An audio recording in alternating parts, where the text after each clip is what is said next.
राधे राधे दोस्तों, जय श्री कृष्णा। आज की कथा में आप सभी भक्तों का हार्दिक स्वागत है। भगवान श्री कृष्ण और श्रीमती राधा रानी की कृपा सदैव आप पर और आपके समस्त परिवार पर बनी रहे। दोस्तों, आज आप सुनेंगे ज्येष्ठ मास की कथा का 17वां अध्याय। तो भगवान श्री हरि विष्णु का ध्यान करके आज की पावन कथा का प्रारंभ करते हैं। श्री नारद जी कहते हैं कि हे राजन, एक समय गोपांगने घर घर में गोपाल की लीलाएं गाती हुई गोकुल में सब ओर दधि मंथन कर रही थी। श्री नंद मंदिर में सुंदरी यशोदा जी भी प्रातः काल उठकर दही का मंथन कर रही थी। अब मथानी की आवाज़ सुनकर बालक श्री नंद नंदन भी नवनीत के लिए कौतूहलवश मंजीर की मधुर ध्वनि प्रकट करते हुए नाचने लगे। माता के पास कीड़ापरायण श्री कृष्ण बार बार चक्कर लगाते हुए और नाचते हुए बड़ी शोभा पा रहे थे और बजती हुई करधनी के घुंघरू मधुर झनकार बारंबार फैला रहे थे। वे माता से मीठे वचन बोलकर ताज़ा निकाला हुआ माखन मांग रहे थे। जब वह उन्हें नहीं मिला तब वे कुपित हो उठे और एक पत्थर का टुकड़ा लेकर उसके द्वारे दही मतने का पात्र फोड़ दिया। अब ऐसा करके वो तो भाग चले। यशोदा जी भी अपने पुत्र को पकड़ने के लिए पीछे पीछे दौड़ी। वे उनसे एक ही हाथ आगे थीं, किंतु वे उन्हें पकड़ ही नहीं पाती थीं। जो योगीश्वर के लिए भी दुर्लभ है, वे माता की पकड़ में कैसे आ सकते थे। हे नृपेश, तथापि श्रीहरि ने भक्तों के प्रति अपनी भक्त वशल होता दिखाई और इसीलिए वे जानबूझकर माता के हाथ में आ गए। अपने बालक पुत्र को पकड़कर यशोदा ने रोषपूर्वक उखल में बांधना प्रारंभ किया। वे जो बड़ी से बड़ी रस्सी भी उठाती, वही उनके पुत्र के लिए कुछ छोटी पड़ जाती थी। जो प्रकृति के तीनों गुणों से ना बन सके, वे प्रकृति से परे विद्यमान परमात्मा यशोदा माँ के गुण से अर्थात रस्सी से कैसे बन सकते थे।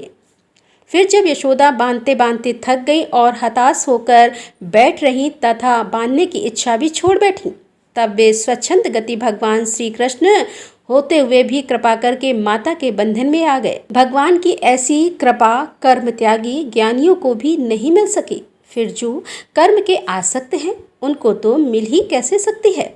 ये भक्ति का ही प्रताप है कि वे माता के बंधन में बन गए। हे नरेश्वर, इस भगवान ज्ञान के साधक आराध्य को मुक्ति तो दे देते हैं, किंतु भक्ति नहीं देते।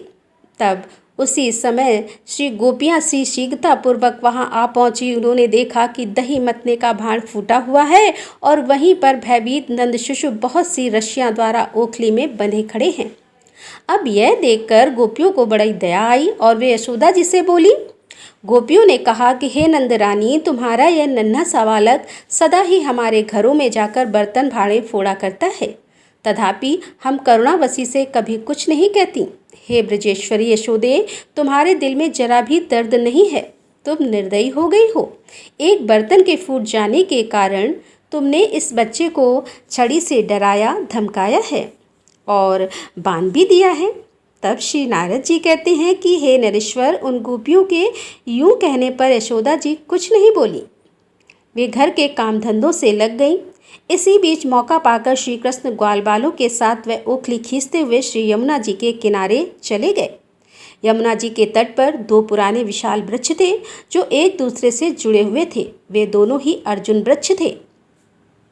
दामोदर भगवान श्री कृष्ण हंसते हुए उन दोनों वृक्षों के बीच से निकल गए। अब ओखली तो वहाँ टेढ़ी हो गई, तथापि श्री कृष्ण ने सहसा ही उसे खींचा और खींचने के दबाव पाकर वे दोनों वृक्ष जड़ सहित उखड़कर पृथ्वी पर गिर पड़े। वृक्षों के गिरने से जो धमाके की आवाज़ हुई वह वज्रपात के समान भयंकर थी। उन वृक्षों से दो देवता निकले, ठीक उसी तरह जैसे काष्ठा से अग्नि प्रकट होती है। उन दोनों देवताओं ने दामोदर की परिक्रमा करके अपने मुकुट से उनके पैर छुए और दोनों हाथ जोड़े। वे उन श्रीहरि के समक्ष नतमस्तक खड़े होकर इस प्रकार से बोले। दोनों देवता कहने लगे कि हे अच्युत, आपके दर्शन से इसी क्षण हम दोनों को ब्रह्मांड से मुक्ति मिल रही है।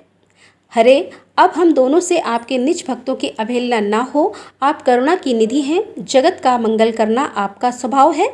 आप दामोदर कृष्ण और गोविंद को हमारा बारंबार नमस्कार है। श्री नारद जी कहते हैं कि हे राजन, इस प्रकार श्री हरि को नमस्कार करके वे दोनों देवकुमार उत्तर दिशा की ओर चल दिए। उसी समय भय से कातर हुए नंद आदि समस्त गोप वहां आ पहुंचे। वे पूछने लगे कि ब्रज बालकों बिना आंधी पानी के ये दोनों वृक्ष कैसे गिर पड़े, शीघ्र बताओ। तब उन समस्त ब्रजवासी बालकों ने कहा कि इस कन्हैया ने ही दोनों वृक्षों को गिराया है। उन वृक्षों में से दो पुरुष निकलकर यहाँ खड़े थे, जो इसे नमस्कार करके अभी अभी उत्तर दिशा की ओर गए हैं। उनके अंगों से दीप्तिमती प्रभा निकल रही थी। श्री नारद जी कहते हैं कि हे राजन, ग्वाल बालों की यह बात सुनकर उन बड़े बूढ़े गोपों ने उन पर विश्वास ही नहीं किया।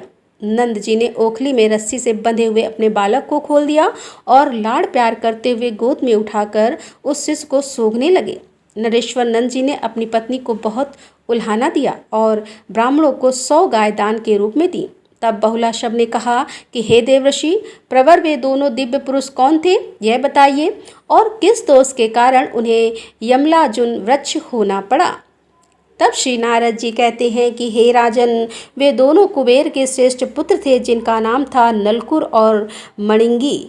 एक दिन वे नंदन वन में गए और वहां मंदाकिनी के तट पर ठहरे। वहां अप्सराएं उनके गुण गाती रहीं और वे दोनों वारुणी मदिरा से मतवाली होकर वहां नंग धड़ंग विचरते रहे। एक तो उनकी युवावस्था थी और दूसरे वे द्रव्य के तर्प अर्थात धन के मध्य से तर्प होकर अर्थात उन्मुक्त होकर थे। इसी अवसर पर किसी काल में देवेल नामधारी मुनिंद्र, जो वेदों के पारंगत विद्वान थे, उधर आ निकले। उन दोनों कुबेर पुत्रों को नग्न देखकर ऋषि ने उनसे कहा कि तुम दोनों के स्वभाव में दुष्टता भरी है, तुम दोनों अपनी सुध बुध खो बैठे हो। इतना कहकर देवल जी फिर बोले कि तुम दोनों वृक्ष के समान जड़, ध्रस्त तथा निर्लज्ज हो। तुम्हें अपने द्रव्य का बड़ा घमंड है, अतः तुम दोनों इस भूतल पर 100 दिव्य वर्षों तक के लिए वृक्ष हो जाओ। और जब द्वापर के अंत में भारतवर्ष के भीतर मथुरा जनपद के ब्रज मंडल में कालीन नंदिनी यमुना के तट पर महावन के समीप तुम दोनों साक्षात परिपूर्णम दामोदर हरि गोलोक धाम श्री कृष्ण का दर्शन करोगे, तब तुम्हें अपने पूर्व स्वरूप की प्राप्ति होगी। श्री नारद जी कहते हैं कि हे नरेश्वर, इस प्रकार देवल के शाप से वृक्ष भाव को प्राप्त हुए नलकुर और मणिग्रीव का श्री कृष्ण ने उद्धार किया। राधे राधे, जय श्री कृष्णा। आज की कथा का यहीं पर समापन करती हूँ। इसके आगे का वृतांत आप कल की कथा में सुनेंगे। कथा पसंद आई हो तो वीडियो को लाइक किया कीजिए और कमेंट बॉक्स में राधे राधे जरूर लिखा कीजिए। तो दोस्तों, मिलते हैं इसके आगे की कथा लेकर। तब तक के लिए राधे राधे, जय श्री कृष्णा, हर हर महादेव, जय भोलेनाथ की।